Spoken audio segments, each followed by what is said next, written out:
Thanks for logging on to myfoxhurricane.com. Still watching large areas of that wind shear across the western Atlantic down into the Caribbean. Very favorable for us because it creates those hostile conditions.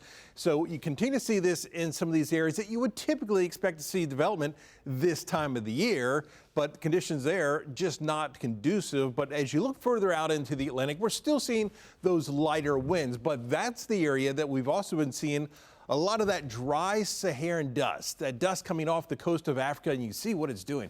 It just continues to work its way on towards the west. So that's going to be an issue as we go through the coming days. In fact, some of that will be heading in our direction as we head towards the weekend. You see that big high, the Atlantic high sitting out here, kind of acts like a conveyor belt, and it basically just continues to push all this dry Saharan dust in our direction across the Caribbean. And then some of this actually working its way up into Florida as we head into the weekend. That's why we just don't expect to see any major development. Now, we're still early on in the season. We are right down here, but as we head towards the peak of the season, that's where a lot of your conditions, they start to come together, where we get rid of a lot of that dry Saharan dust.